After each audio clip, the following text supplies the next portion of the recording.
All right, what's up, everyone? Welcome back. Happy Monday. Hi, Jen. Good morning. Hello. Good morning. How's it going? Great. How are you? Good. I already know how it's going because I've been talking to you since I've been awake. But for people that aren't in our house, I just like to catch them up, Oh, yeah. All right, what are we talking about today? We're talking about compensation. I think people make some pretty big mistakes when it comes to compensation for their staff and teams. And I've been seeing posts recently that, like one, for example, that I think prompted this episode. And I was like, we've never really talked about compensation, like in any sort of depth. One post that I saw was somebody said, how much do you raise your commission rate if a new stylist comes in and says they have a lot of clients? And I was like, whoa. First of all, that can mean all sorts of stuff. Like, we've had people say they've had a lot of clients and come in and have none, literally. Mm-hmm. And we've had people come in and say they've had no clients, but they have fun. Right. So first of all, I would define that. But either way, I wouldn't be messing with your commission rate based on something someone you just met is claiming. So here we are. But either way, we always start with our Opening takes. So Jen, take it away. So last Friday, it doesn't really matter the day, last week, I had one of our stylists. Okay. Oh my gosh. I can't even talk yet. One of our stylists had a redo come in recently over the last couple weeks. So when this happens, I reach out kind of, hey, what's going on? What went wrong here? When the client came back in, someone else fixed the haircut. I always check in, like, tell me about what you had to fix, what went wrong. I pretty much know everybody's strengths and weaknesses. So it never really surprises me what went wrong, but I still check in, right? So I had decided we needed to find a model for our stylist. Her name is Brooke. I'll just say Brooke because it's exciting and I'm celebrating what we accomplished. So on Brooke's plate, find a model. Brooke can't find a model. And one of my clients reaches out. She's having some financial difficulties. Do we offer discounts? Can she come in? Blah, blah, blah. No, we don't. But I need a model to work with Brooke. Are you willing to come in? This is our model rate. This is what we're looking for. This is the time we need. And we're going to record it and film it. And Brooke and I are going to work on you in some capacity. I don't know what that looks like yet. She's like, I'm in. Sounds great. So last week, Brooke came in on her day off. I stayed late. And basically what we did for Brooke was I cut part of the haircut and she mimicked part of the haircut. So we kind of each cut half a head. I knew she needed me to help guide her, and I knew she needed to also be hands-on. She was extremely nervous the day before. She had someone else work with her on a mannequin because she was so afraid. And there's nothing to be afraid of. We just need to get better at it. And for Brooke, her skills are technically very sound. She just rushes. And when she gets nervous, she rushes even more. So we needed to slow Brooke down in her consultation, but also in how she's executing the haircut, looking for her guide and making sure she found it. And then some other pointers that I knew we could work on in the salon with where she stands and that kind of stuff. It was wicked fun. At the end of it, Brooke felt amazing. She never felt lesser than who she is as a hairstylist. She's amazing. She does great work. Just sometimes you need to work one-on-one to get even better and to realize some of the things that are happening in your regular skill set that we just need to hone in on and make better. At the end of that whole education portion, it took us about an hour and a half, maybe a little more. The model felt amazing, and Brooke and I got some great content, and she leveled up her haircutting game. So I see all the time these owners out there like, I don't have time. I can't train my staff, blah, blah, blah. You have to make time. Todd and I are talking about, we have kids, we have family, like all kinds of stuff, but our staff is important too, and their technical skills and how they advance, that's on us.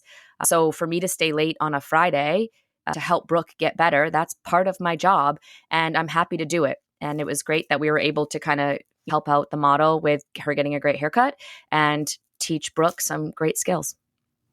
That's awesome. That's really cool. Thanks. Yeah.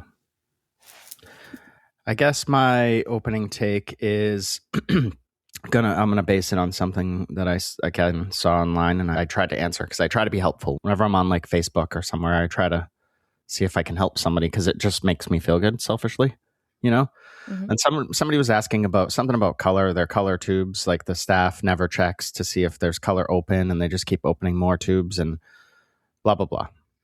So real quick, if you're having a problem out there with somebody's behavior and you need that changed, first, I'm going to give you the real quick version here, 2 minutes. First, you have to figure out the root cause. What are they not doing? What are they doing? And then why? Why are they doing it? Are they not bought in? Are they forgetting? Are they just disagree? They don't think it's a good policy? Is it too difficult? Whatever that might be. And then you have to work with the person on that. The person needs to understand. So if they are just like, I don't see the point in this, so they don't understand the why. So you have to explain the why.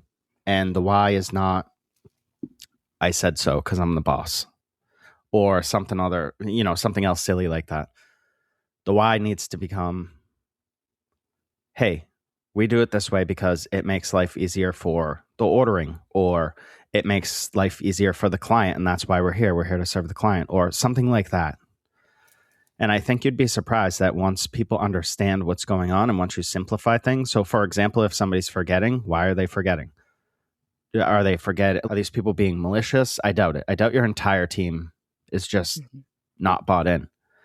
And if they are, you have to still ask yourself why and go from there. So that's my opening take.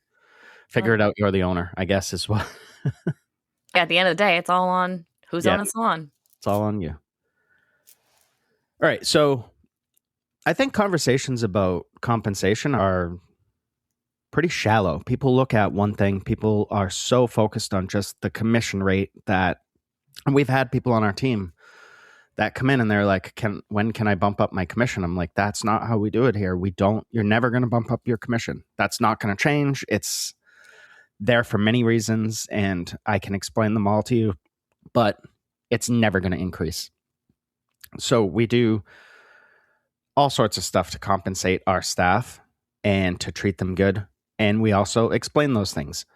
We just explain some of the things. We scratch the surface on what we do as far as investing in our team at our round of one-on-one meetings. And we don't approach it from like bragging, here's all the stuff we do for you. We approach it so that people understand where money is going when it comes into a business and what that stuff looks like. We also want to protect them because honestly, we have what was I going to say? I was going to say, we have a stat where there's 16 of us. Anybody could leave and probably get a higher commission rate at any salon because salons are desperate. They'll take anybody and they'll look at what I was talking about earlier. They'll raise the commission rate just because someone says something. So we want our staff to be educated to protect them, not from leaving. If somebody's going to leave, they can leave. See you later. I don't mean that in a negative way. I just mean you can leave. Like, it's not the end of the world. And if that's somebody's choice, I support them. They're making that choice. They think it's the best.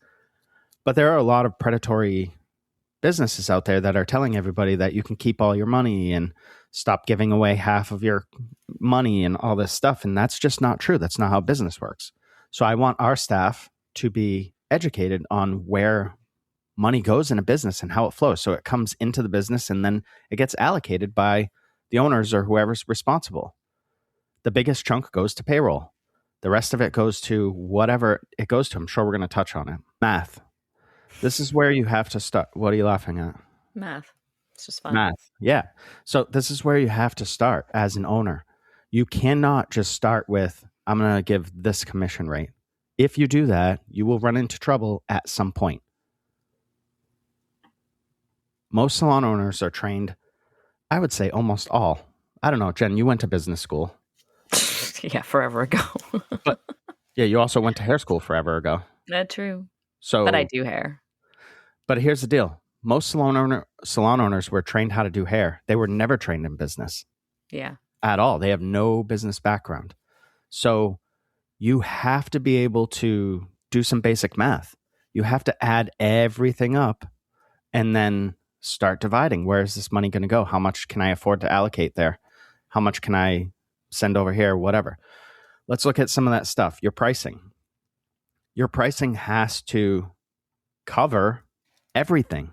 If your pricing doesn't cover everything, you are starting at a negative. Money's not just going to magically appear. I know this a lot is of one people, I think a lot of people don't understand how to do. Yeah, but I think the biggest thing is people start with the price and then try to fit everything in. That's why we see so many salon owners going, hey, what's the cheapest way to do this? Hey, what's the cheapest way to do that? I'm not paying. I saw a post yesterday that was about music licensing, and somebody was like, no one's going to ever check that I'm not paying for music. That's so stupid, blah, blah, blah. Till they do, and you get fined. Well, you do, and you get a $7,000 fine from ASCAP or BMI. It's fine. Do it your way, but eventually you're going to run into problems. Your pricing needs to cover your payroll taxes, your rent, your utilities, your insurance, your software, your education that you might be doing, the products that you need, any sort of support systems, your marketing. It has to pay your loans back. You need to set some aside for repairs, and you need to figure out your downtime risk. So say, for example, you have a flood at your salon and you're down for a month and a half. What does that look like? You have to figure those things out. And if you think something's not going to happen to you, or you think, I'll just get more clients, I think that's in the notes somewhere to talk about, because a lot of people think I'll just get more clients. If you're having trouble at a small scale, you're going to have even more trouble at a larger scale. So more staff and more clients is just more headaches. Mm-hmm. Most people just take whatever pricing they were priced at, whatever salon they were at last, and they just either carry it over, they lower it, which never makes sense to me, and it makes no sense, but it's all they know. And they just go from there rather than putting it into a business that you're creating, not trying to replicate the one you just left that you left. So why are you doing the same things? I think it's ignorance, and I don't mean that in a rude way. I think that people just don't know what they don't know. I They're agree. ignorant to how to run a business. They just And think, I'm great at hair. I'm going to go off and open my own version of this, which is actually what you've pointed out to me. And I've seen it a lot since entering this industry, that people just try to copy and paste. They literally do the same exact things they were doing at their last salon that they weren't happy at and chose to leave. Mm-hmm. But they I think see it so often. They think they're the differentiator. They think that it's them. Like people will want to work for me because I'm awesome. Awesome. Can only take you so far. And are you really that awesome? Are you really that awesome? So, yeah. The other side of it too, I think a lot of compensation models, Jen, are built on emotion rather than math. I would agree. I've met with people that are opening a business, asking questions and just like, well, I want to make sure everybody gets paid like all of this money because where I was at, we didn't get paid that. And I'm like, okay, so where do you go though from there? Why do you think that's going to motivate them over a period of time? That might motivate them for a month or two, but then what are you going to do when they're sitting around and they're not doing anything? And now you're salty because you're paying them what you think is a great rate, but they know no different. And also, can you even afford that? And they're like, oh, I'm like, and then I sit down, I'm like, this is what we do. This is why we do it. This is how we motivate people so that they look at things differently. And every time they're like, I didn't think of it like that. I'm like, yeah, you're just thinking, I want to offer all these things that I didn't get offered, but you don't even understand why you didn't get offered that at your last salon. It's probably because if they did that, they would be closing within a week. They can't afford to give away everything that comes in. That's just not how a business works. And more often I'm seeing most people that are trying to go out on their own and open a salon or just work independently, they don't understand how business works. And some get lucky. Most they're having to restructure within a year or two and they're so stressed out. It's just awful to see. Yeah, it is awful to see, but it's hard to say this politely, but it's their fault. I know it is their fault. You have to educate yourself. You're not good enough to just guess through business. The best people in the world at business have had businesses go bankrupt. So why would you think that you can just come in and just blah, like I'm just going to float through and just open this whimsical business and I'll offer martini of the month and I'll have a concession stand and people will come to me. Like it's crazy to think that. I see too. Oh God. I see too. Then the next thing is they open and they can't manage it. They don't know what they're doing. They can't have conversations. So now they hire a manager or they make somebody under them a manager to have the hard conversations. So now you're paying out even more money because you, again, didn't set yourself up for not only how to run the business, but how to lead it and have these hard conversations. It's your fault. Yeah. I've talked to so many people, Jen, that for example, they hire this big front desk team because they think it's going to help them. They think it's just going to do something magic for their business. So now you're paying money out. How do those people generate income? Right. They don't, because all they do is answer phones. You could get a chat bot to do that for like $20. Right. Why are you paying out 60 grand a year? It doesn't make any sense to me. It's an old But school it's method. it's old school, and and again, people just get so caught up in the base compensation. For example, this industry is just obsessed over percentages. And I don't know why, because most of the people I talk to don't speak or think in percentages. They don't even understand percentages.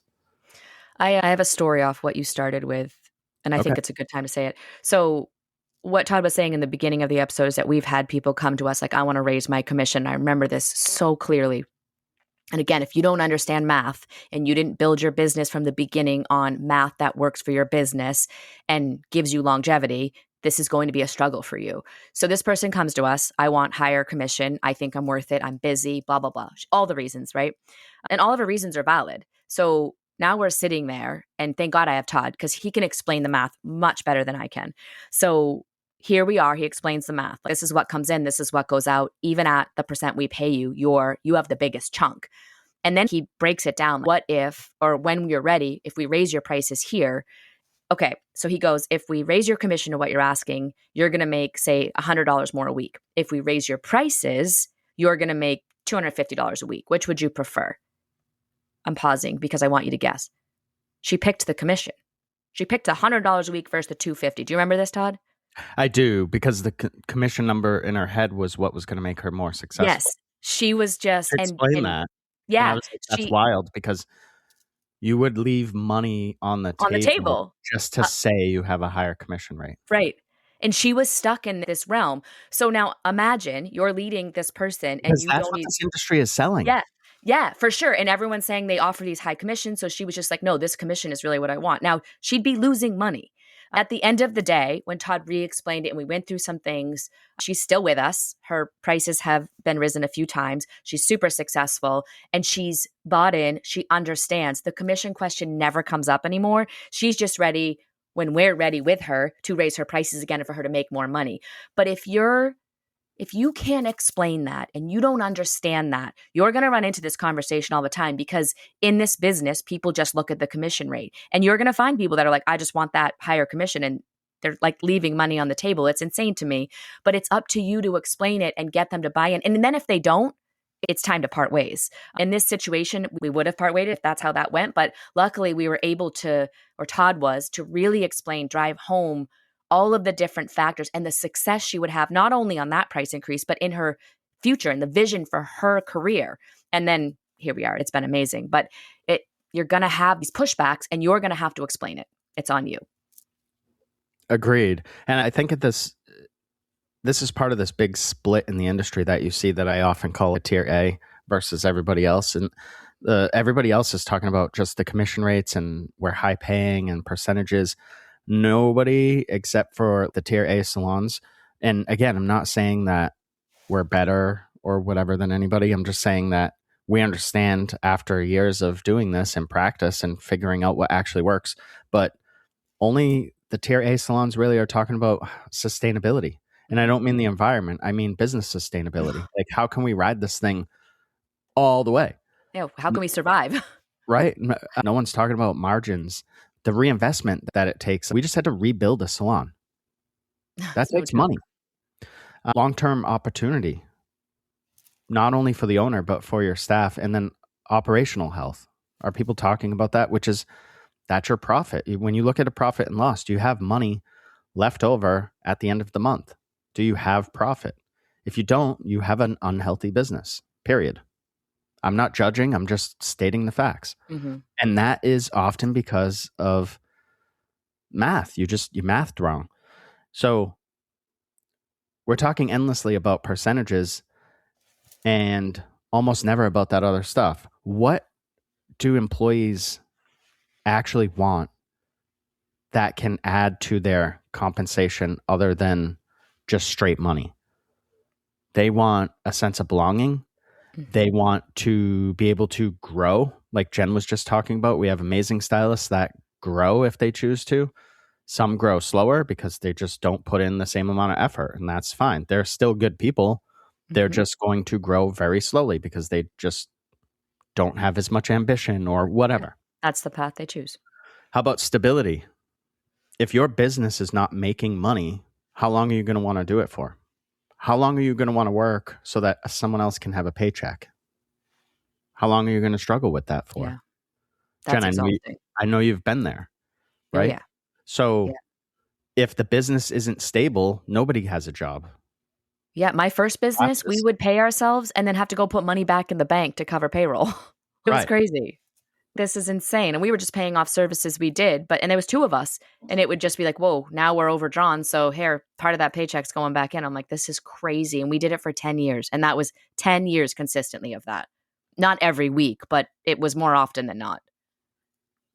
Education is another thing that I don't know if everybody truly wants it on the level we do it, but education, that is something that we at Hello, we fund. Do we get hooked up sometimes with stuff? Yeah, but we're reinvesting into our team. And where does that money come from? It comes from profit. Profit has to be there or else we can't pay for this extra stuff. Right. People want leadership. I think a strong leader and somebody that can help you, whether you want to say that you coach or you mentor your staff or whatever, I don't care what word you choose. It's irrelevant. What I do care about is how fast can you make people succeed? So Jen's apprentice, she just got a raise. She just got a price increase. She doesn't even have her license yet. She's not even licensed. She's a licensed apprentice, but she does not have her cosmetology license. She's already gotten her first pay increase. Her prices are above people that do hold a cosmetology license and are on our team also. That's how well she's progressed. So why is that though? She's driven. Yeah, she's driven. She takes well to leadership, all of that. Yeah. Are you done? Done. I'm just kidding. Leadership is why she's there. She listened. She has the ambition and she has the drive. So we as leaders, instead of go, oh, this chick's good, let's hold her back and make her sweep floors for 3 years. We thought, let's help her get to where she wants to be faster than we ever got there. Yep. Why? It helps the business and her. But Todd, what if she gets too good and she leaves? Great. I guess great. I don't know. I'm not worried about that sort of stuff because we can't control that. Well, we know how to lead people and we're providing these opportunities. So someone else will come along. Not really worried about it. But anyways, those are things that people are thinking about over just the straight commission rate. All right. So a healthy compensation structure needs to create those things. It needs to create stability. People want to know that they have a job. They don't want the owner that's coming in all frazzled, running around trying to figure stuff out, snapping on people. They don't want that. They want the growth. They want the opportunity. They want education. They want longevity. And those are things that I say, are really good at investing in at Hello. It's something that we started from day one. It has not been all rainbows and unicorns. We had to figure stuff out along the way. We've lost staff along the way. We've removed staff along the way. We've changed our ways along the way. Not saying it's easy, but I'm just saying it can be done. And when you get there, it's so awesome. It's so much fun to run a business. Obviously, something's going to happen at some point. Things go wrong, right? God forbid it's anything crazy, but you either have staff leave or you have, like what we had, a flood, or God forbid someone out there listening. I'm sure somebody's had the fire at their salon. There's things that you're going to have to deal with along the way, and it's going to be super stressful. But I forget exactly where I was going with that. I was just saying what we've built. Also, if you're listening to this episode, I was saying that it's not all unicorns and rainbows. Something that is going to happen, but it doesn't need to be this stuff. This episode is where we're at today. So I think a lot of times people will see success or successful people or people that are doing well, and they forget that those people didn't just wake up and do well. There was a journey, a path. Like Todd said, we went through a lot of struggles. We still have struggles. It's not always great. It's just how you handle it and how you pivot and innovate and then reinvent yourself. And we've had to do that multiple times, and we will have to do that multiple times again. That's just owning a business. It's never going to be once I get here, everything's all set. Once you get there, the bar gets raised, something changes, something happens, and you got to figure it out again. If you have, though, this compensation package strong, a strong foundation that supports the business, the future of the business, the vision, the success, when those things come about, you've got something to rely on that works for you. That's why it's so important to start off with all of these things to support the future of the business. And you have to math that to get there. Compensation package is something that I stole from the corporate world. And it's something that I think more salons should steal because it lays out what really matters to people, which is their compensation along with all the other things that you're doing. So when you talk about the coaching and the support and the growth, all that stuff is great. But at the end of the day, people do need to be paid for their work because they need to live. They need to eat food. They need shelter. They need clothing. You know what I mean? They need to DoorDash food or whatever. I don't know what's important to people, younger people. But either way, I had this idea. Why don't we come up with a compensation package? And what would that look like to present to people? So that's what a corporate position would do. And that's what people a lot of times make decisions upon. Not just that, obviously, people are going to look at what city am I moving to and what are the schools for my kids and things like that. But all things being equal, maybe you put together a compensation package and include things like the paid time off. What about that? So your paid time off is 1 week and this is how we figure it out. Here's the formula and it's worth this, potentially this, and you get that once a year. So that's factored in. Now, that's not just straight commission talk anymore, right? Now we're adding something. What if you offer some sort of retirement? What if you are matching for somebody's Roth or something like that? That would get dumped in there. Education. How much do you pay for education yearly for your team? That needs to go into your compensation package, or not needs to, but it should. I would do this. Because again, when we started doing this with people, they were like, oh, wow. And it's not that they didn't know. It's just that this made it more clear. Yeah, I was going to say, don't assume that they know and don't assume that they're aware. Right. Because there's so much we went through. And some stuff, even as we started talking about this, Todd's like, that's boring. They're not going to care. I'm like, I think this is part of... I said that one time being funny and I know. You rode with it. But I'm like, this is something that we also offer and that we are doing for them. And there's a lot that I think goes behind it. And I do feel every single person we explain certain things that we do and why we do it and where we're investing our money for them and for their future, they were like, oh, wow, I had no idea that's what you do. Like, this is cool. So there's so many things that you may or may not want to share, but it will create this awareness and it will create this buy-in and it will get them excited.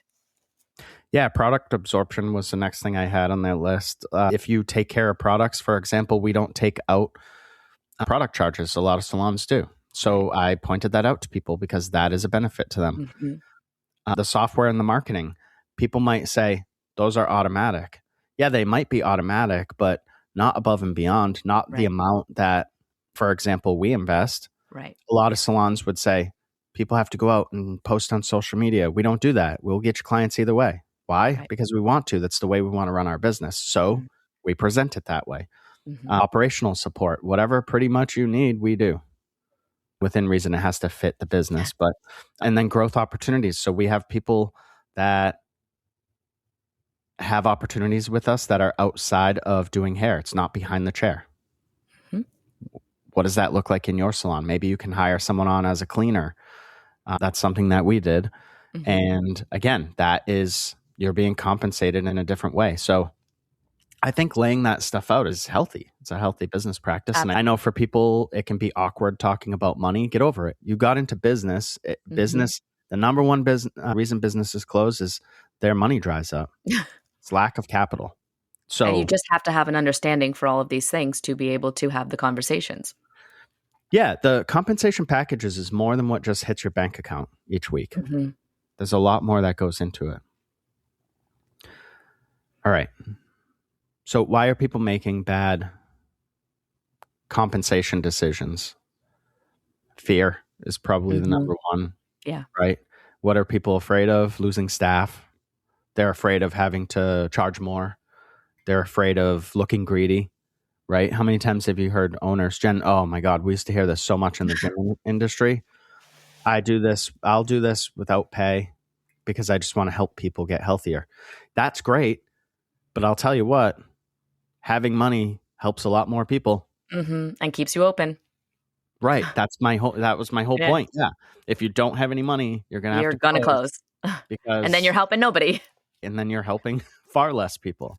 It makes I get it, but don't be a martyr. Don't do it. It's not worth it. Anyways, because of those things, because of that fear, then people start underpricing. So that's that race to the bottom. They think if I charge less, this is the discount mentality. If I charge less, I'll get more people. But that isn't a very good strategy. If you don't have a strong business, it can't really handle more people.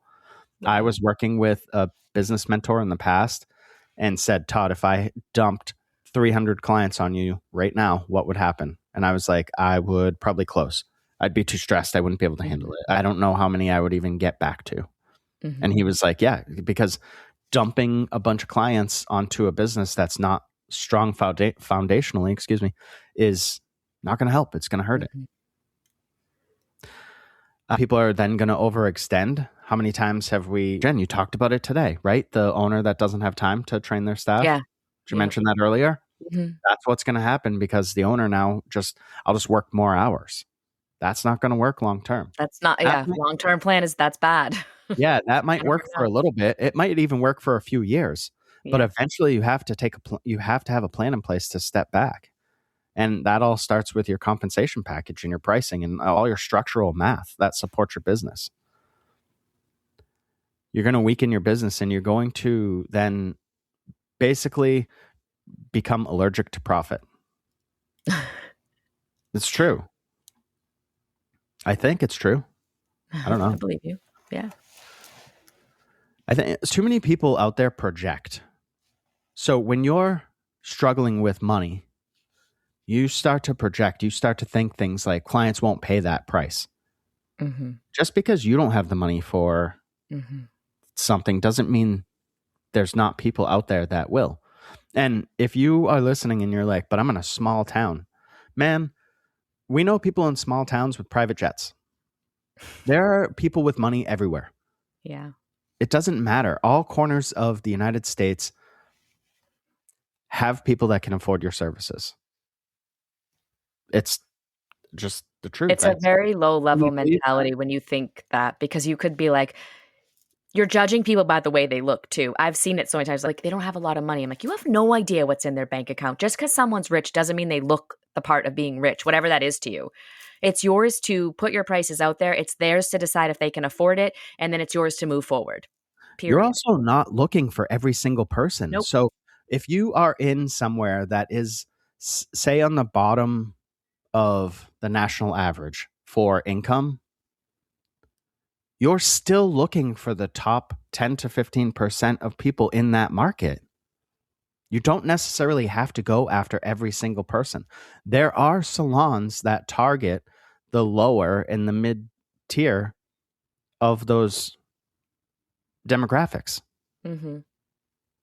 So they're covered. You don't have to feel bad that they're not getting haircuts. They're getting haircuts. It's just you have to decide what's going to work for you. It doesn't matter if you're in a big city. People aren't automatically going to pay higher prices. It depends on who you're marketing towards. Right. There are people in big cities that still aren't going to pay your prices. So if that's true, then the opposite side of the coin has to also be true. I think the worry's in the wrong place. You're worried about people not wanting to pay for it or what they can afford. Again, it goes back to the math. Your numbers need to be in a certain place for your business to be profitable, period. Yeah. So the fear thing too, Jen, is that you're not really what am I trying to say? So you're thinking your clients won't pay this price, or people are going to leave, or I can't raise my prices because you're afraid, because you haven't done the things like test it. Have you gone out and done any sort of market analysis? Do you even know? We've dealt with people before that have said this. I'm going to open a salon in this area because it's the richest area. And then I'll look and I'm like, wow, you're not even close to accurate on that. You've done no homework. It makes no sense. So you're not testing anything. You're not positioning anything. You're not looking at how can I strengthen this experience for people? Beyond just performative luxury, right? I think we can all get over that. But what are you improving? What are you doing to position yourself as the person that they should be paying this amount for? Hope is not a strategy. No. People probably think, like, oh, eventually I'll get Oh, there. yeah. Or some people are like, I'll never raise my prices because my people in my town deserve this or whatever. I'm like, yeah, I'm not saying they don't deserve things, but what do you That's deserve? not a sustainable business plan.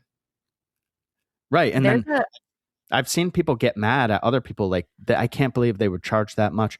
They have no business charging that much. That's so unfair, blah, blah, you're just blah. mad. You're just angry that people are charging more than you. You could do that too, but you have to be able to do math first. Also, Or you could be seeing people charge that. You don't even know if they're busy or not. There's lots of fake stuff out there too. There's a salon like a couple towns over from us. I just heard about this yesterday actually. And they're a commission salon. They charge the same prices. So however, so say they have 10 employees, haircuts at 65, colors at whatever, that never changes. So I was talking to someone, I'm like, so how do they get a raise? And the girl I was talking to was like, they don't. They just basically understand that people are just going to leave and that's fine with them. And I'm like, what an odd business plan. So there's no growth opportunity. You come in, you're brand new, your haircut 65. You've been doing hair 20 years, your hair's cut 65. And that owner doesn't want to change her mindset as to how do I make it so I'm not a turn and burn salon. Blows my mind. interesting. And that's I've heard that even in booth rental salons of where they're just like, these are our prices and you can't go above this. What an odd business plan. Why would anybody rent from a place that's telling them what to do? No clue. No clue. On both sides of that, I that know is the bizarre answer. to me. I know the answer. They don't They know how will to run a business. yeah, right? Yeah, they They're think not. that's the way. They're like, oh, someone's telling me what I'm supposed to charge. Now my clients won't get mad or something. But what are you going to do in a couple years when you need to make more money? Just work more hours? That's the general mentality in this hair industry is I'll just work more hours. That's not how that should be. It should be, how do I work either the same or less and make more? That should be where you're at. How do I get to that? Compensation for owners too. So let's talk about profit. This isn't the work you're doing behind the chair. This is the money you make off of the business. And a lot of people are afraid of this, I believe, because they think that they're greedy. They think that it's something selfish. They think that if they make profit from their business, then something's wrong or Why it's would bad. you be in business to not be profitable? You That's put in the so much entire effort, you're supposed to get paid for it. that's the entire point of owning a business is to profit. Yeah. That's Or why don't own it. that's why I get confused in this industry often when people say I want to own my own business and then they go booth rent. When you go booth rent, you just did what you were talking about at that salon. That's it. You're done. Mm-hmm. How can you scale that? You can't Okay. possibly make money unless you're behind the chair. Right. So that's it. You've capped out. It's just an interesting approach. Now, you might be able to raise your prices. You might be able to provide a more elevated experience. You might be able to constantly push and position things. But unless you have somebody helping you do that stuff, I don't see a lot of people doing it. I see a lot of people getting burnt after 2 years and they don't even do hair anymore. Mm-hmm. Agreed. I just heard of someone the other day that left our salon and they don't do hair anymore. And I was like, that sucks. I probably could have told you that, not trying to be a jerk, but Right. you know, it's just what happens. You go off on your own, you get 100 likes on your post because you're a boss babe now and you're closed.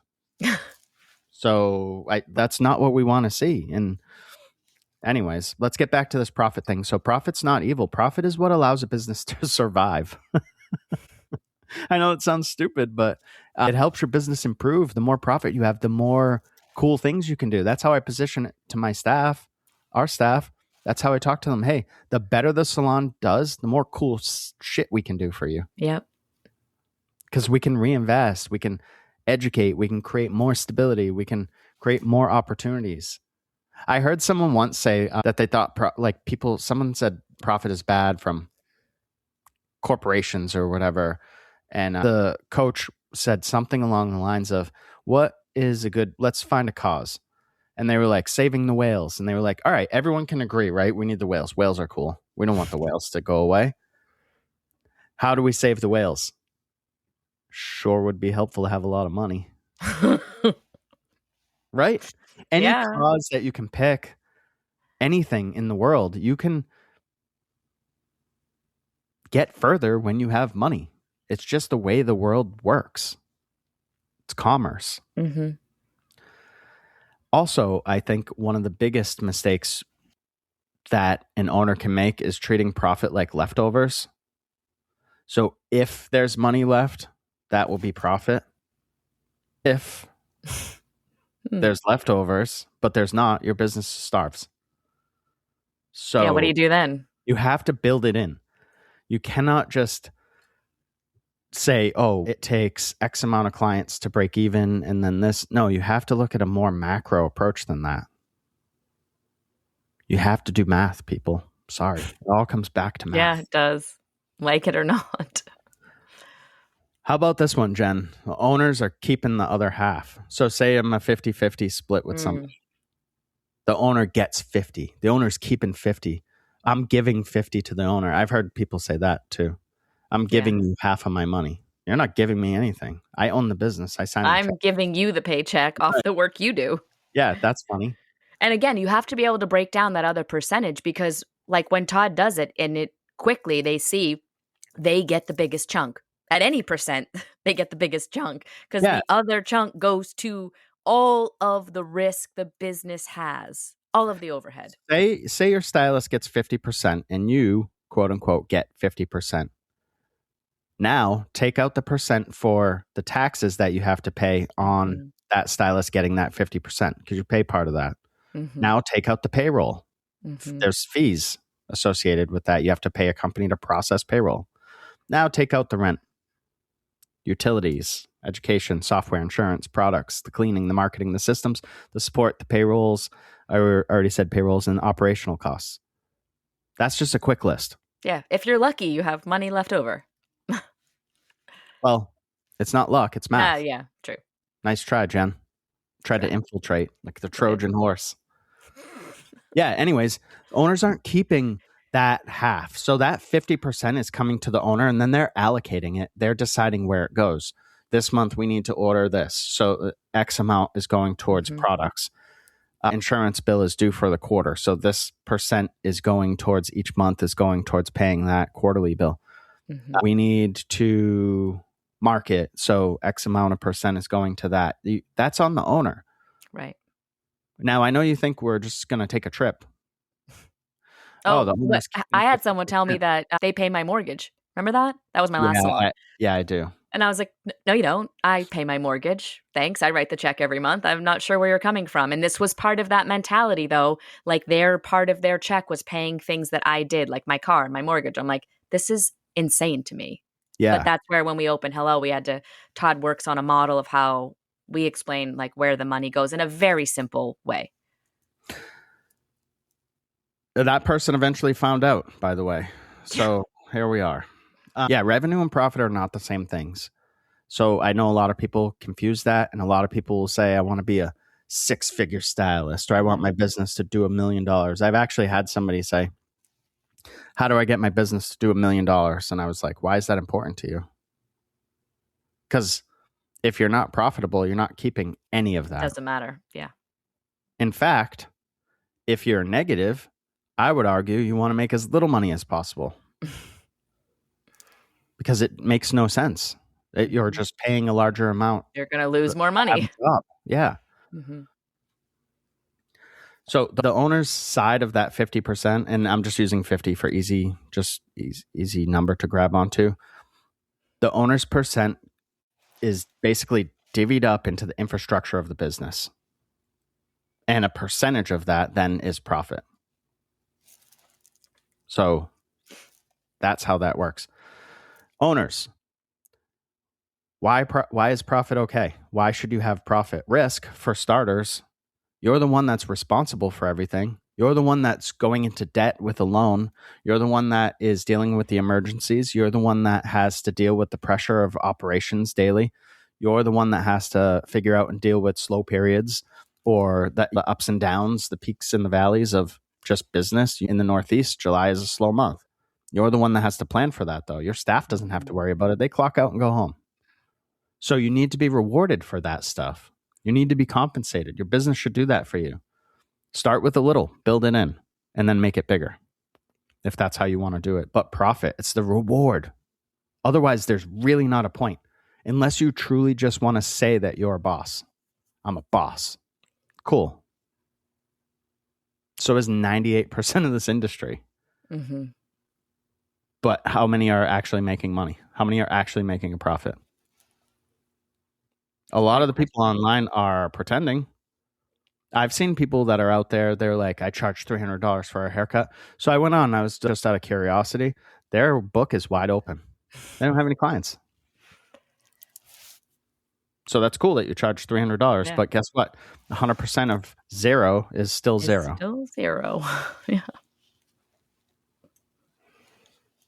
Yeah, man. And I'm not talking about profit as far as I'm not trying to dismiss bad owners. Are there bad owners that just are greedy? Yeah, but that's every industry. That's just people. That's just human nature, right? And are people going to exploit and take advantage of staff? Yeah, that's going to happen. But that's going to happen regardless of if there's profit or not. Mm-hmm. People are going to take advantage. We already talked about more clients not fixing.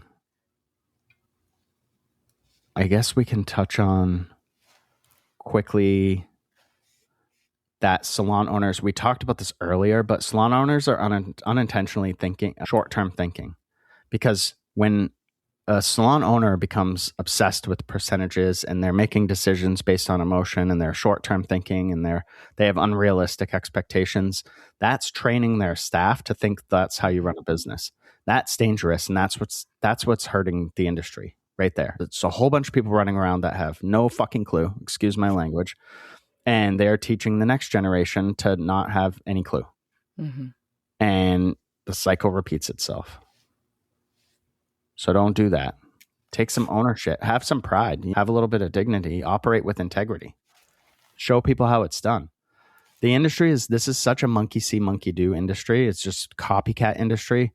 And there's not anything inherently wrong with that until it's people reciprocating the same mistakes over and over and over again. Right. Jen, let's touch on real quick and we'll wrap is what a healthy salon looks like. What does a healthy business look like? You tell me, Todd. You don't want to go? All right. So look, I just think the owners of the business have to understand what's happening.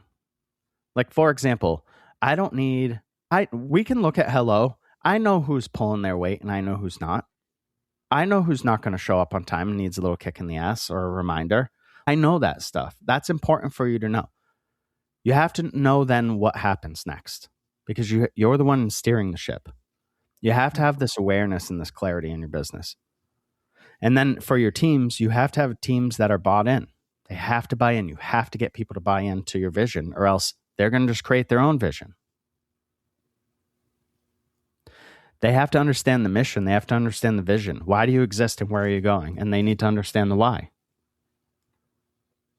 I think that when we talk about healthy businesses, people always talk about culture, right? Our culture, we're like family here. I think that a healthy culture takes care of itself. It protects itself. That negative seed isn't allowed to grow at Hello. Why? Because everyone kicks it out before it has an opportunity to take purchase. You always hear about the toxic employee that spreads and blah, blah, blah. Don't have that. Right. That's on you. Culture that takes care of it. Your culture needs to be nurtured intentionally. They want it protected more than you. They don't want negativity to spread. Our staff will bring stuff to us before it's an issue. Why? Because they care. They're bought in. They understand what we're trying to do together. Your business has to have healthy systems too. They don't need to be perfect, but they do need to exist and they do need to be understood. And I guess we can end on healthy businesses are ones that create stability, that remove unnecessary chaos, and that create opportunity for people to do the damn thing. Mm-hmm. Do your math. So do your math, compensate your staff well, compensate yourself well, and go from there. Anyways, that's all I got. Sorry I went a little long there. It's great. Anyways, All right. Bye, everyone. Have a great day.